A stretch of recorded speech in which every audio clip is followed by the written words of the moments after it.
Arambagh Times.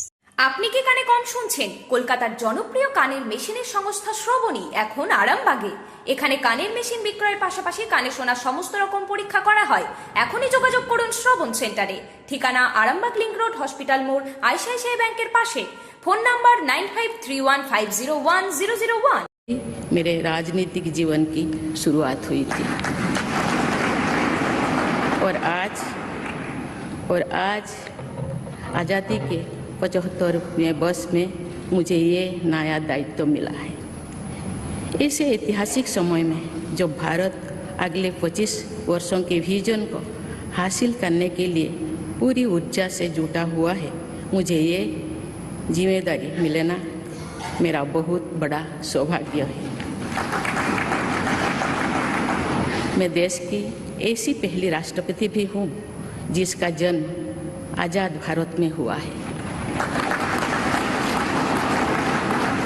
हमारे स्वाधीनता सेनानियों ने आज़ाद हिंदुस्तान के हम नागरिकों से जो अपेक्षाएं की थी, उनकी पूर्ति के लिए इस अमृतकाल में हमें तेज गति से काम करना होगा।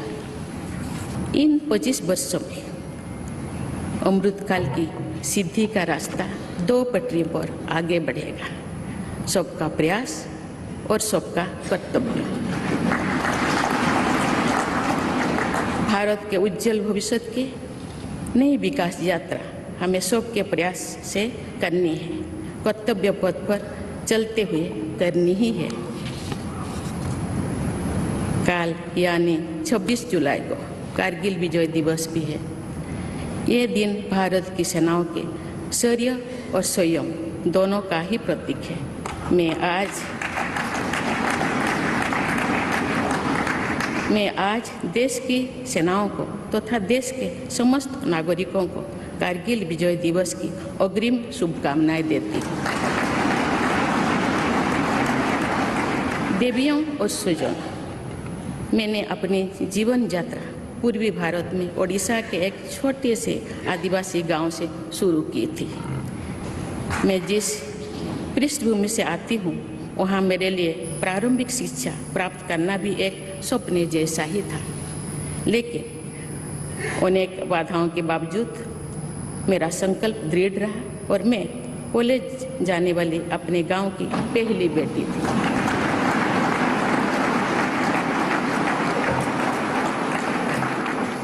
मैं जनजातीय समाज से हूँ और वार्ड काउंसिलर से लेकर भारत की राष्ट्रपति बनने तक का अवसर मुझे मिला है। ये लोकतंत्र की जननी भारतवर्ष की महानता है। ये हमारे लोकतंत्र की ही शक्ति है कि उसमें एक गरीब घर के पैदा होने बेटी, दूर सुदूर आदिवासी क्षेत्र में पैदा हुई बेटी भारत के सर्वोच्च संवैधानिक पद तक पहुंच सकती है। राष्ट्रपति के पद पहुंचना मेरी व्यक्तिगत उपलब्धि नहीं है, ये भारत की प्रत्येक गरीब की उपलब्धि है। मेरा निर्वाचन इस बात का सबूत है कि भारत में गरीब सपने भी देख सकता है और उन्हें पूरा भी कर सकता है।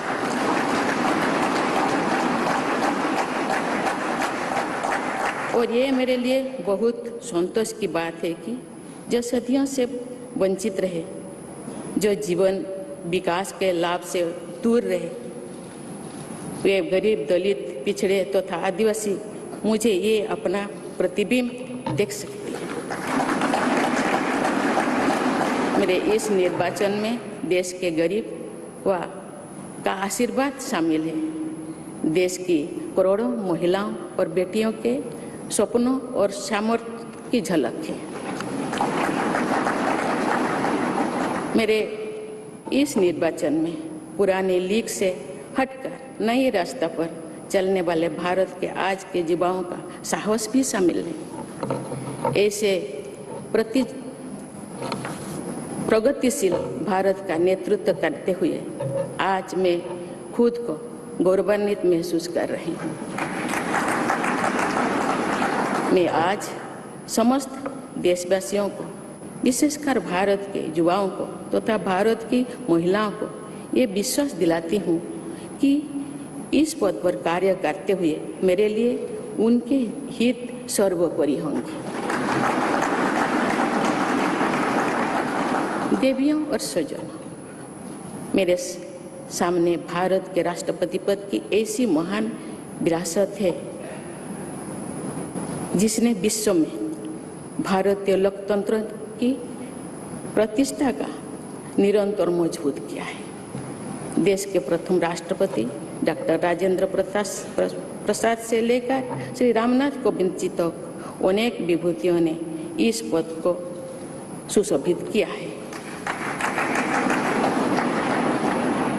इस पद के साथ साथ देश ने इस महान परंपरा के प्रतिनिधित्व का दायित्व भी मुझे सौंपा है।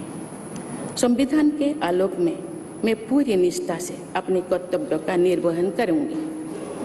मेरे लिए भारत के लोकतांत्रिक सांस्कृतिक आदर्श और सभी देशवासी हमेशा मेरे ऊर्जा के स्रोत रहेंगे।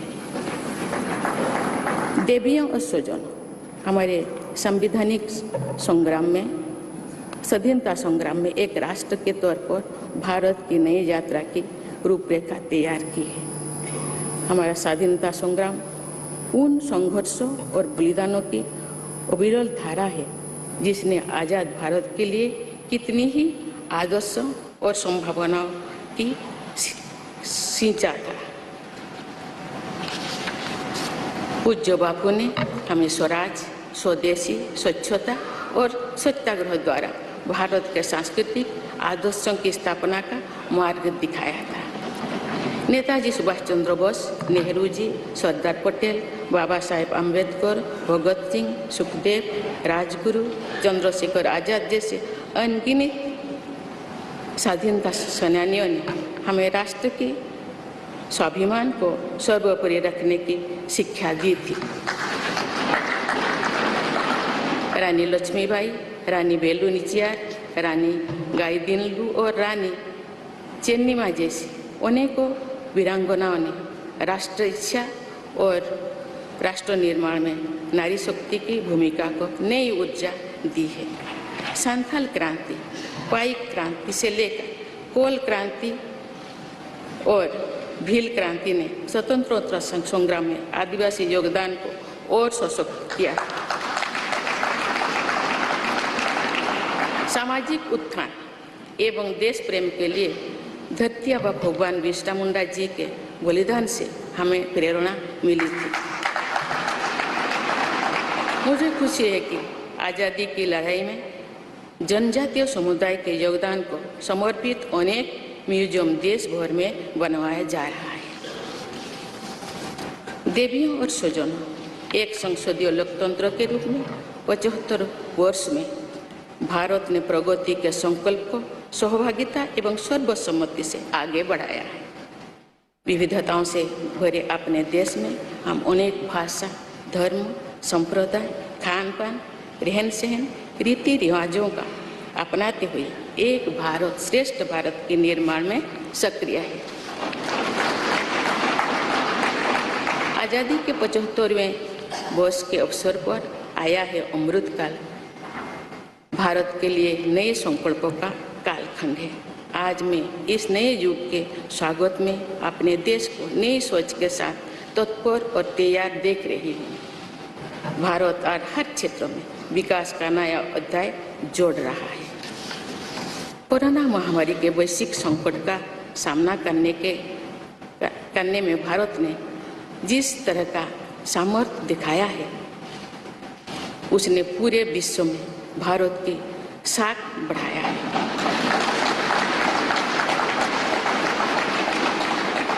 हम हिंदुस्तानियों ने अपने प्रयासों से न सिर्फ इस वैश्विक चुनौती का सामना किया, बल्कि दुनिया के सामने नए मापदंड भी स्थापित की।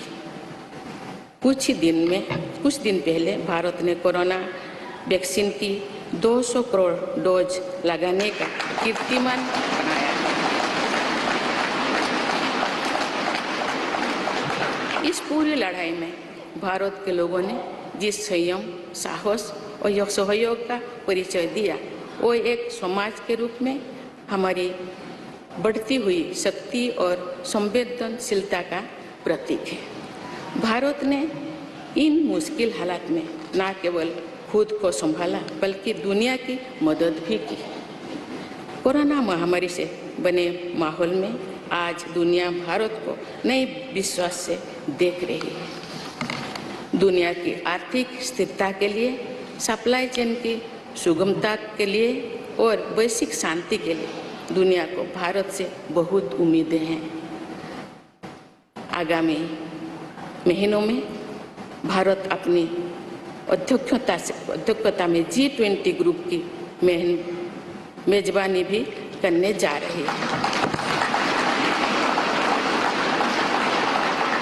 इसमें दुनिया के 20 बड़े देश भारत की अध्यक्षता में वैश्विक विषयों पर मंथन करेंगे। मुझे विश्वास है भारत में होने वाले इस मंथन से जो निष्कर्ष और नीतियां निर्धारित होंगे उनसे आने वाले दशकों की दिशा तय होगी। देवियों और स्वजनों, दशकों पहले मुझे रायरंगपुर में श्री अरबिंदो इंटीग्रल स्कूल में शिक्षक के रूप में कार्य करने का अवसर मिला था। कुछ ही दिनों के बाद श्री अरबिंदो जी की 150वीं जन्म जयंती मनाई जाएगी। शिक्षा के बारे में श्री अरबिंदो के विचारों ने मुझे निरंतर प्रेरित किया है। जनप्रतिनिधि के रूप में विभिन्न पदों पर कार्य करते हुए और फिर राज्यपाल के रूप में भी मेरा शिक्षण संस्थानों के साथ सक्रिय जुड़ाव रहा है। मैंने देश के युवाओं के उत्साह और आत्मबल को करीब से देखा है। हम सभी के श्रद्धेय पटेल जी कहा करते थे कि देश के युवा जब आगे बढ़ते हैं तो वे सिर्फ अपने ही भाग्य नहीं बनाते बल्कि देश का भी भाग्य बनाते हैं।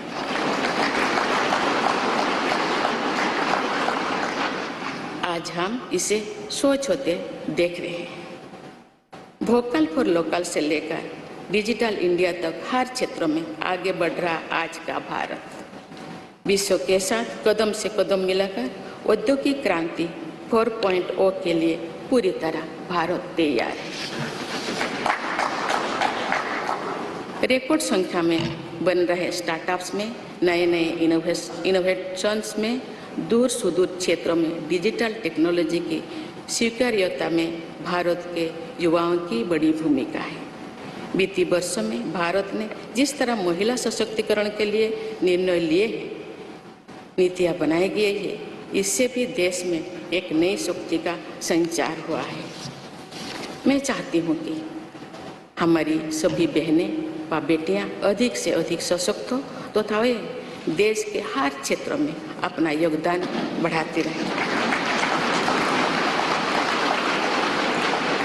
मैं अपने देश के युवाओं से कहना चाहती हूँ कि आप न केवल अपने भविष्य का निर्माण कर रहे हैं बल्कि भविष्य के भारत की नींव भी रख रहे हैं। देश के राष्ट्रपति के तौर पर मेरा हमेशा आपको पूरा सहयोग रहेगा।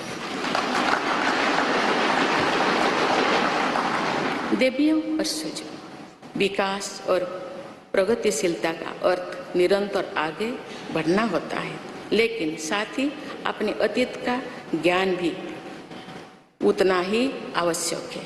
आज जब विश्व सस्टेनेबल प्लैनेट की बात कर रहे हैं तो उसमें भारत की प्राचीन परंपराओं, हमारे अतीत की सस्टेनेबल लाइफस्टाइल की भूमिका और बढ़ जाती है। मेरा जन्म तो उस जनजातीय परंपरा से हुआ है जिसने हजारों वर्ष से प्रकृति के साथ तालमेल बनाकर जीवन को आगे बढ़ाया है। मैंने जंगल और जलाशयों के महत्व को अपने जीवन में महसूस किया है। हम प्रकृति से जरूरी संसाधन लेते हैं और उतनी ही श्रद्धा से प्रकृति से सेवा भी करते हैं। यहाँ संवेदनशीलता का आज वैश्विक अनिवार्यता बन गया है। मुझे इस बात की प्रसन्नता है कि भारत पर्यावरण संरक्षण के क्षेत्र में विश्व का मार्गदर्शक बन रहा है।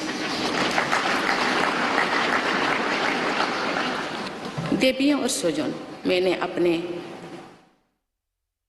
अब तक के जीवन में जौन सेवा में ही जीवन की सार्थकता को अनुभव किया है।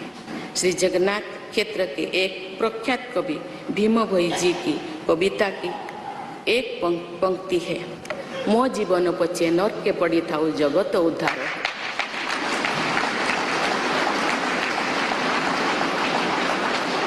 अर्थात अपने जीवन के हित और हित से बड़ा जगत कल्याण के लिए कार्य करना होता है। जगत कल्याण की इसी भावना के साथ मैं आप सब के विश्वास पर खरा उतरने के लिए पूरी निष्ठा व लगन से काम करने के लिए सदैव तत्पर रहूंगी। आइए हम सभी एकजुट होकर समर्पित भाव से कर्तव्य पथ पर आगे बढ़े तथा वैभवशाली व आत्मनिर्भर भारत का निर्माण करें। धन्यवाद। जय हिंद, जय भारत।